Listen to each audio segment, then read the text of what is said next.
Olá, seja muito bem-vindo ao canal Aurora Veritatis. Hoje, vamos conhecer um exemplo de integridade, coragem e fé. São Thomas More, o mártir inglês que preferiu perder a própria vida a trair sua consciência. Você já imaginou o que faria se tivesse que escolher entre agradar ao rei ou permanecer fiel a Deus? Fique comigo até o final deste vídeo e descubra por que Thomas More é conhecido como o homem que não vendeu a sua alma e o que sua vida tem a nos ensinar. Thomas More nasceu em Londres, no ano de 1478, em uma família de advogados.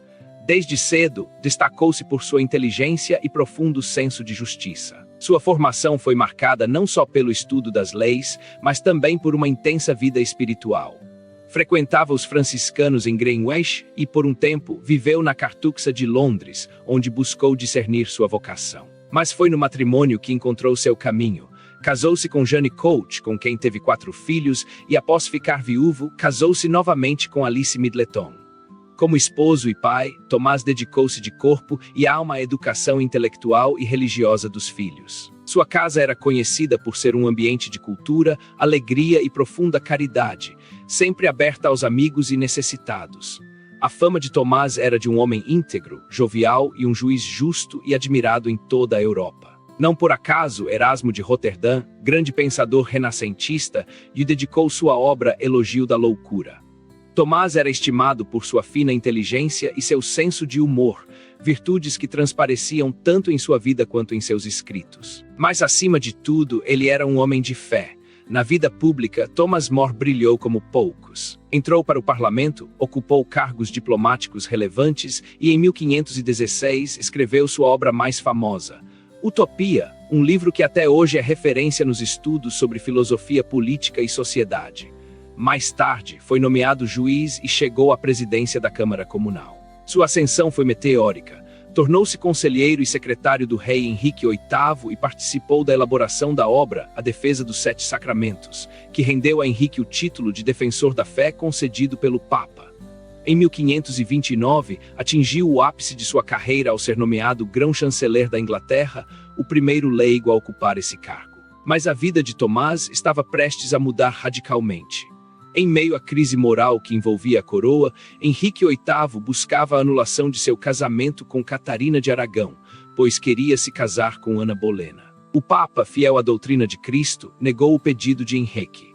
Diante da recusa, o rei rompeu com Roma, autoproclamou-se chefe da igreja na Inglaterra e exigiu que todos os súditos jurassem lealdade a ele como líder supremo da igreja, um ato que feria profundamente a consciência e a fé católica. Thomas More, prevendo o desastre espiritual e social que se anunciava, renunciou ao cargo de grão-chanceler em 1532.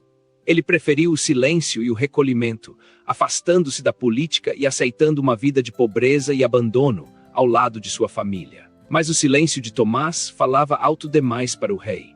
Sua recusa em aprovar o adultério de Henrique VIII e em jurar lealdade ao rei como chefe da igreja foi vista como alta traição. Em 1534, com a promulgação do ato de supremacia e do ato de sucessão, que exigiam o reconhecimento da autoridade religiosa do rei, Thomas More foi preso e encarcerado na Torre de Londres.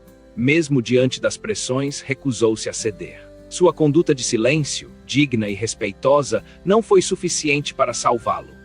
Durante seu julgamento, fez uma defesa brilhante sobre a indissolubilidade do matrimônio, a importância do patrimônio jurídico inspirado nos valores cristãos e a liberdade da igreja em relação ao Estado. Por isso, foi condenado à morte por alta traição.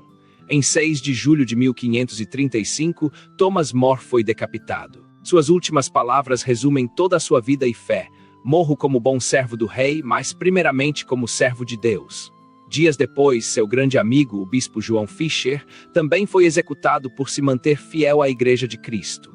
Por isso, ambos são celebrados juntos pela liturgia católica no dia 22 de junho. Se até aqui você está achando a história de Thomas More inspiradora, deixe seu like.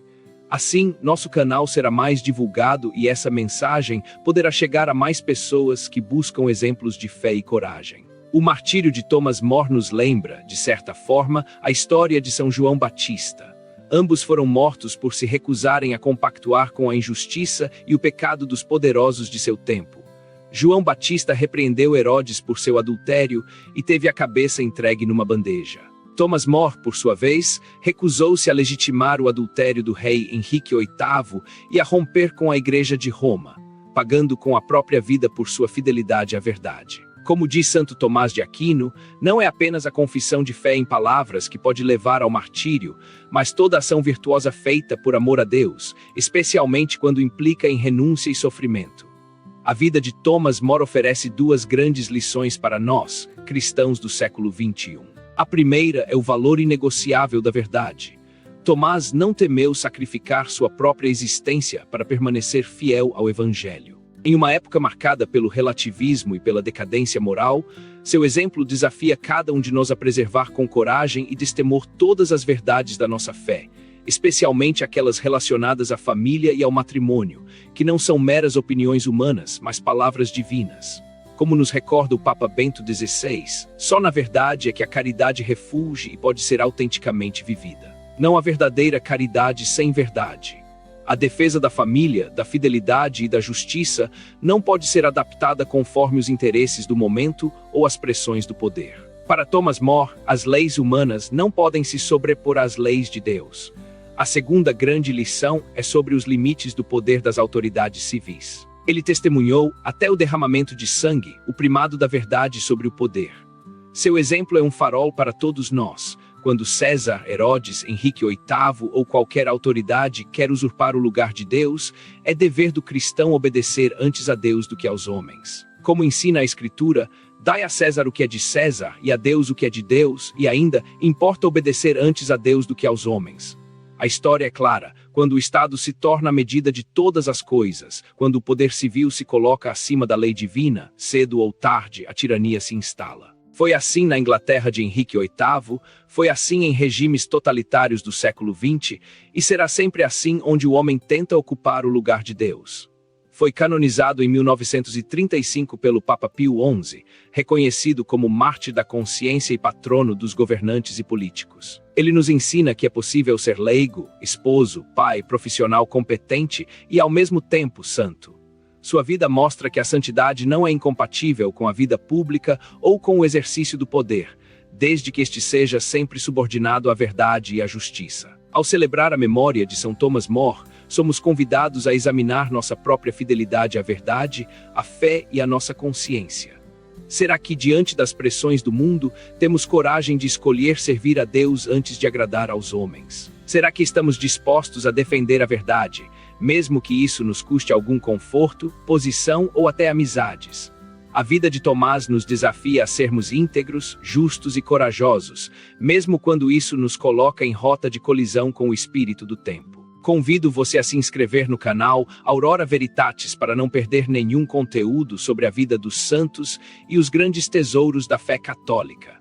Que Deus abençoe sua vida e até o próximo vídeo.